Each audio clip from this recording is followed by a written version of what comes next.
What is up, guys, and welcome back to my YouTube channel. So, as you can tell, I am doing Fact of the Day. Like I said, I'll be doing it every other day, and so here I am. Every other day.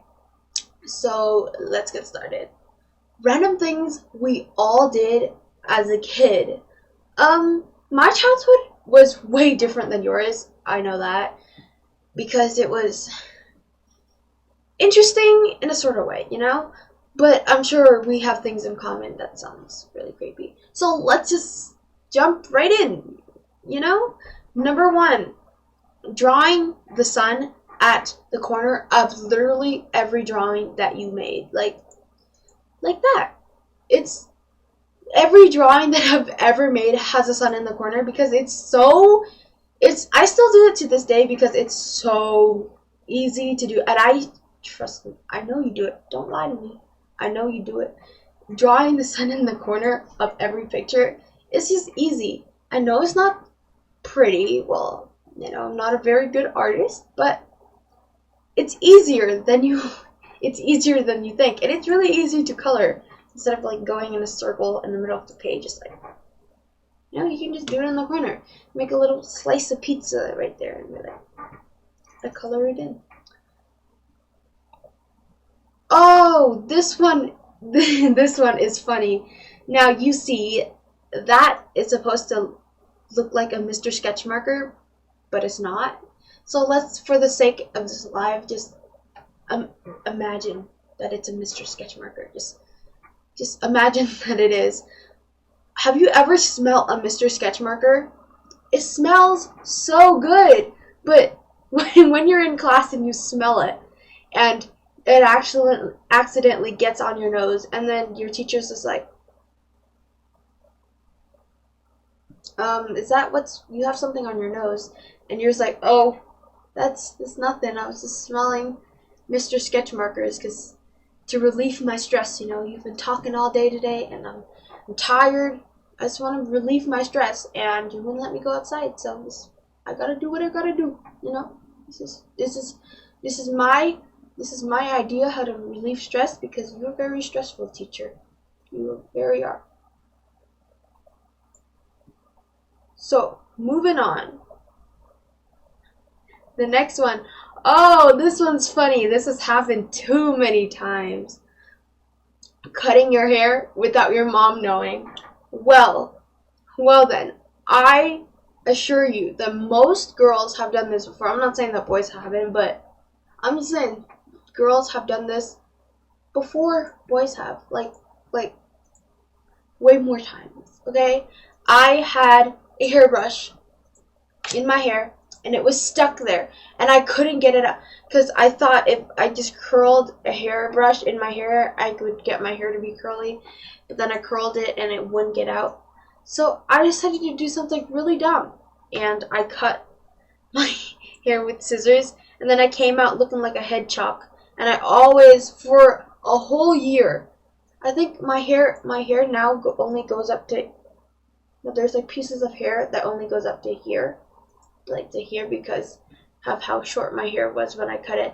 And I came out of the bathroom looking like her, but like my hair was more spiky, and I looked like a hedgehog. And then I put my hair in a ponytail every day for the next year and a half. And nobody really noticed, but I told my mom, and she was like, you could have just used hair conditioner and got it out. And I was like, oh, I'm so dumb. I am so dumb. I could have just used hair conditioner, but I guess scissors was the first thing that came in mind. And I didn't even try to take it off. I was just like, oh, it's stuck on my hair now. Guess we'll have to snip it off and look like a hedgehog for the rest of the year. Making a pillow fort and never wanting to clean it up. Have you ever made a pillow fort and then later spend like 3 days in it, and then your mom's like, oh, come out, you gotta clean it up now, your room's getting messy, or like, we need space for the living room or something, and you're just like, no, this is my place, this is my house, and you're not taking it away from me. But in another way, yes, you might need your room to go to bed, so you should take the pillow fort down. But, you know, have you ever made a pillow fort and, like, felt like you're living in some sort of palace that you built? You've, like, worked so hard on it, and then you realize that you have to take it down. You're just like, it's in our heart. You know? It will always be in your heart. I remember the last time I made a pillow fort, I think I was 10, and I made one in my parents' room, and it took up the whole entire room, and my parents' room are really big. It took up the whole entire room, and me and my brother would not take it down. I made a terrible fort, and I had a piano on the bed, so it would, like, the blanket wouldn't fall off, and then later I was sitting in the fort, and I was like, yeah, reading a book and everything, and I was like, yeah, this is the best. I'm living in, like, I was pretending to be like a little princess, like a, you know, like, what's it called? I don't remember any of the movies anymore, but I pretended, oh yeah, Sleeping Beauty, was it? I pretended to be Sleeping Beauty, and I was, like, sleeping, and then the piano fell on my head, and I almost got a concussion, and I was like, I'm not doing that again. So from there on, I never made a pillow fort ever until probably tomorrow. I'm probably going to make one, because what else do we have to do? You know, I have nothing else to do, like, except for do really dumb stuff and get a concussion in the middle of nowhere. This one, I relate a lot to, and I still do. Eating candy in the store, even though when it says there's no samples, like, you can't take samples, well, when I go in the store and it says no samples and my mom wouldn't buy it for me, you know, I'll just eat it. They can't do anything about it, you know, I'll just eat it. But I haven't been in the store for, like, quite some time. But, you know, if we go past there and then I'm just like, ooh, those M&Ms look good, I'll just be like, bye. Nobody would see me, though. This one time, this lady saw me, and she worked there, and she was like right next to me, and she was, like, putting the stuff in, like, more, was that M&Ms? I don't like M&Ms, but she was putting in more M&Ms, and there was, like, Sour Patch Kids right next to me, and I was like, and then she looked at me, and she was like, she gave me that face, that disappointment face. She was like, and I was like,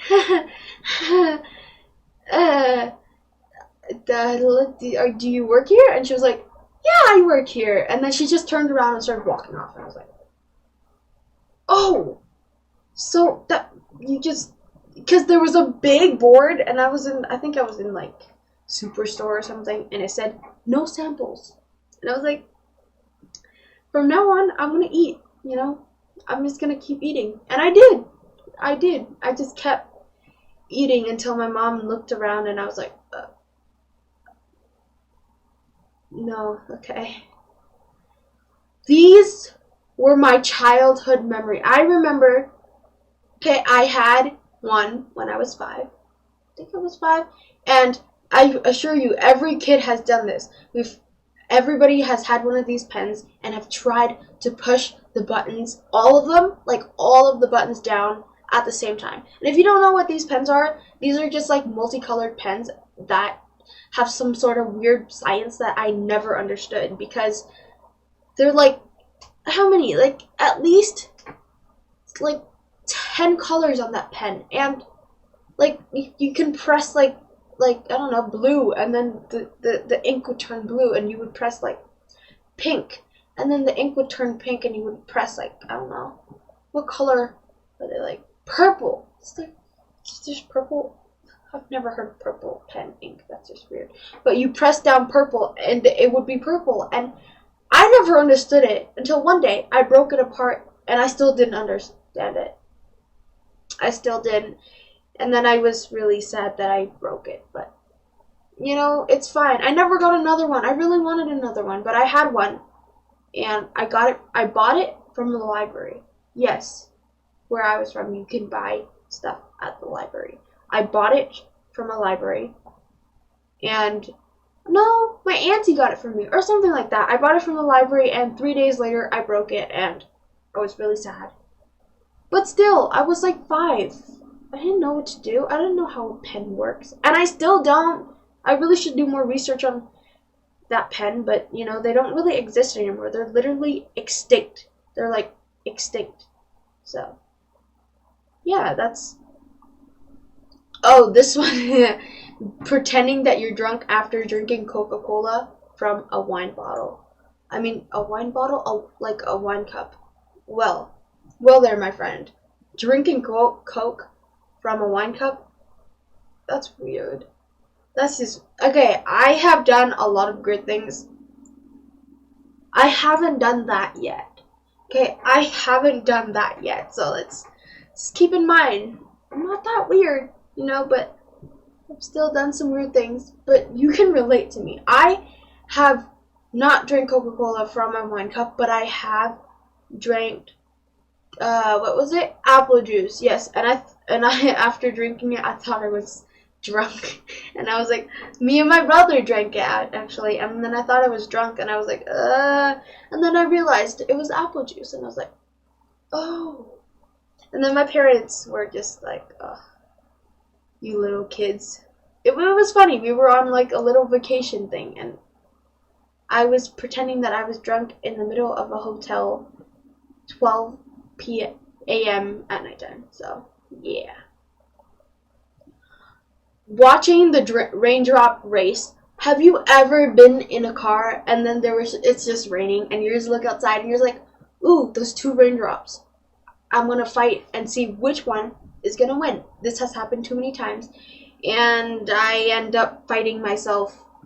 Like, my brain, it's like it's like my brain just, like, there's like 2 sides of my brain, and one's like, oh, this drop's gonna win, and the other one's like, oh, this drop's gonna win, and then they fight until one of them wins, and you're like, haha, I told you, this one's gonna win, and then I just, like, be sitting at the back and my face is like, because when I think, my face expressions are like, and then my brother would look around and he was like, are you okay? And I'm just like, yeah, I'm okay. But really, I'm not. I'm fighting over which raindrop is gonna win. And you know, it's a fun game if you get into it, you know. I wish there can be, like, a competitive sport to, like, be like, oh, that raindrop wins, that raindrop loses. You win, you get a medal. Yes, you're in the Olympics now. Yes. 2020 Olympics. Going up the stairs on all 4s. This one has a long history, okay? I haven't started doing that until my brother started doing it, and I was like, I started to realize most of the things I do is because of my brother. He has some major... he has, like, some impact on me. But anyways, a lot of people do this, and, like, I still do it because I'm lazy, and, like, when I go upstairs, my feet cannot support my body, so I just use my hands because they just waddle around. My hands, when I walk, they just go, like, everywhere, so I just, you know, why not use them to climb up the stairs? Like, do bears climb stairs? Do they? I don't think so. They don't climb stairs, but, you know, they walk on 4s, so I'm a bear now, and I'm a big bear cub. Yes, I am a big bear cub, and I go upstairs on 4s because I'm a bear, and you can't tell me what to do. Oh, this one. Opening the fridge so close that you see the light turn off. Like, it turns off, and then you would just... I would spend hours doing this until my dad comes, and then he was like, close the fridge. And I was like... And then, until I realized, you can just press the button on the side of your fridge. Here, I'll save your life for you. I'll save hours and hours of your life for you if you're still trying to do this. There's a button on somewhere at the side of the fridge, or maybe at the top. I don't know what kind of fridge you have. You have an expensive one or a really cheap one. I don't know. There's probably one button on the side and one on the top, and you can press it and the light turns on. You're welcome. I just saved hours and hours of your life. I wasted hours of my life. I don't think you should. Just press the button and you'll see what it looks like when it's dark. I've wasted too many hours of my life trying to do that. Balancing the light switch. This one is the last one. Balancing the light switch. Like, I have these kind of light switch, and I would always try to balance them. So they're like, you know how they're like one side like this. If you don't have these, they're like this, and then you try to balance them and like make it straight. But I think my dad was the one who told me this. I was like 7 or 8, I think. I was like 7 years old, and I was like spending hours turning it on and off. And like the light would like start to flicker, and my eyes would just start to hurt, and I was like, why am I doing this? But I continued to do it for, I think it was like 2 hours. It was like 2 hours or something. I just continued trying to balance it. And once I got it to balance for like 30 seconds, and then it didn't work. And then my dad was like, don't do it. And I was like, why? And I was like, just don't do it. And I was like, fine. But if you have, you know, those like flip switches where they're like sticky, the thing, you can just balance it really easily. But with the flat ones, it's impossible.